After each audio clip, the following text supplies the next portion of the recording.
Halo sahabat Stefani, saya dengan Dr. Neni dari Stefani Skin Clinic. Saat ini saya akan menjawab pertanyaan yang kalian ajukan mengenai cara mencegah jerawat pada usia remaja.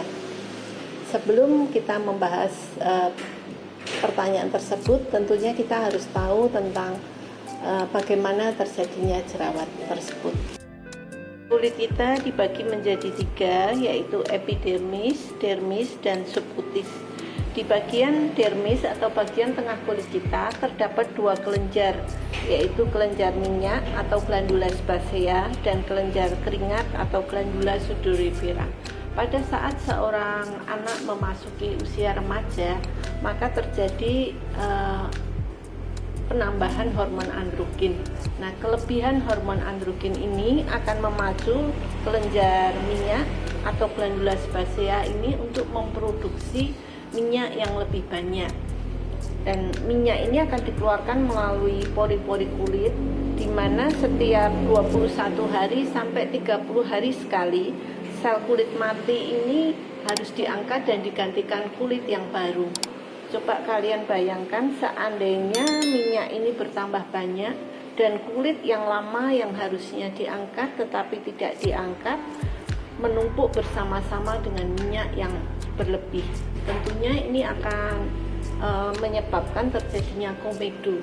Komedo bisa berupa komedo yang putih atau whitehead atau blackhead atau komedo hitam yang timbul akibat adanya oksidasi dari zat pigmen atau melanin tersebut.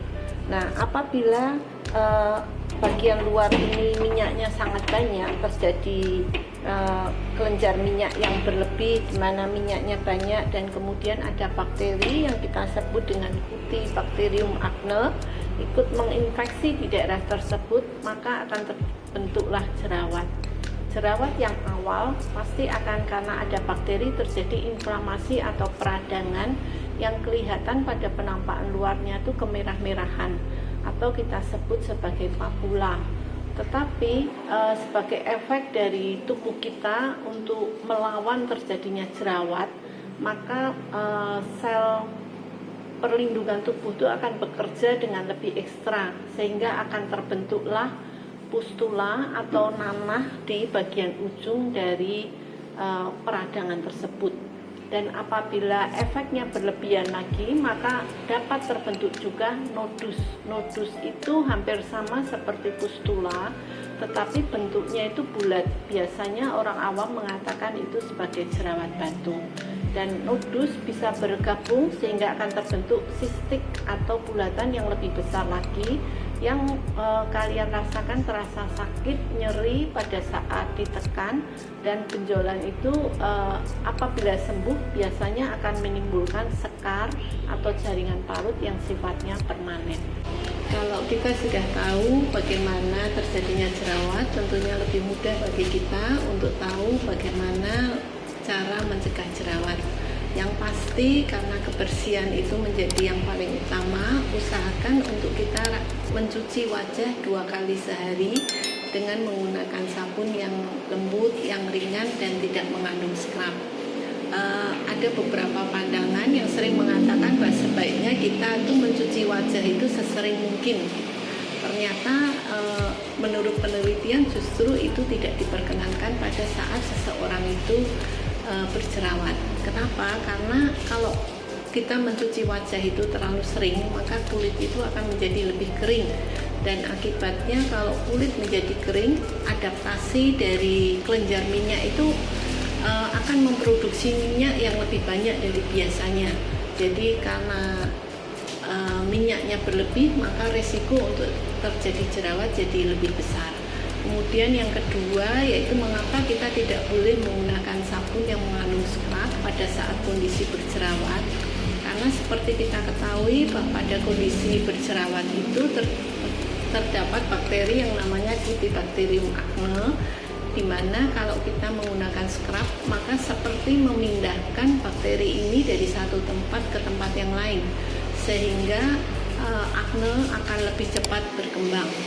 Kemudian yang berikutnya tentunya kita harus mengurangi terjadinya minyak pada kulit wajah kita.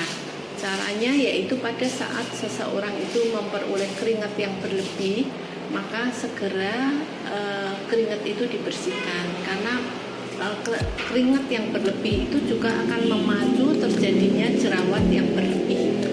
Kemudian yang ketiga, hindari makanan yang mengandung protein yang tinggi. Tetapi ini pada setiap orang itu sifatnya individual atau berbeda. Seperti saya alami juga di klinik di Stefani, bahwa banyak pasien itu mengalami jerawat yang cukup parah setelah dia meminum susu protein sesering mungkin gitu untuk membentuk massa otot. Tetapi tidak semua kasus seperti itu. Jadi kalian harus tahu bahwa tubuh kalian ini jenisnya yang seperti apa.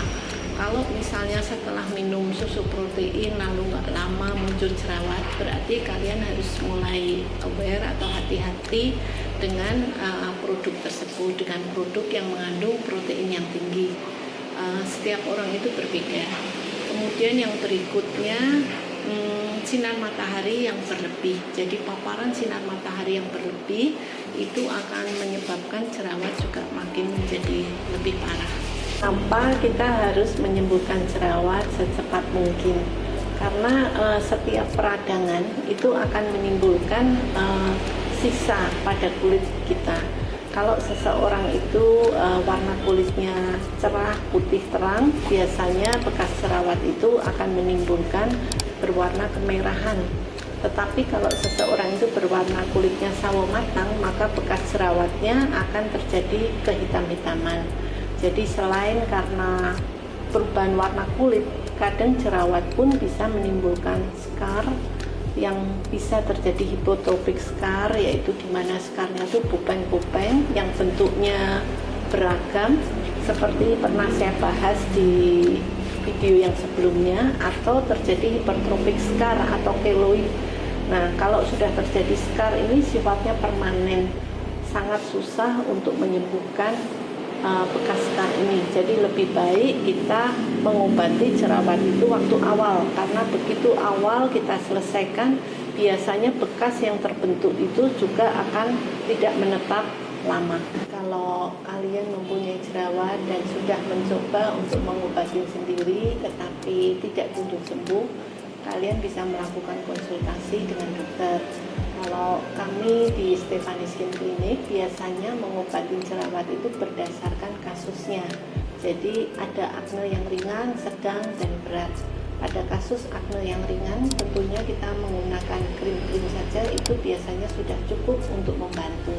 Tetapi pada kasus yang sedang dan berat, selain penggunaan krim, obat minum, tentunya treatment itu sudah wajib untuk dilakukan, karena kadang penggunaan krim sama obat minum saja itu tidak cukup membantu. Jadi untuk treatment yang biasa kita lakukan, yang pertama kita melakukan rejuve acne. Rejuve acne ini menggunakan sinar yang bagus sekali, yang bisa membantu supaya inflamasi atau peradangan akibat acne itu lebih cepat hilang.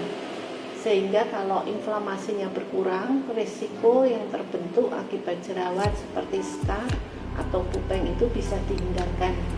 Kemudian kalau sudah terjadi pupeng atau scar, maka pilihannya kita bisa melakukan laser scar yang akan mengikis kedalaman scar, atau kita juga bisa melakukan subsisi di mana kedalaman fibrosis atau pengikatan kulit yang terbentuk akibat pupeng ini dilepaskan, sehingga skarnya akan menjadi rilis dan pupengnya berkurang.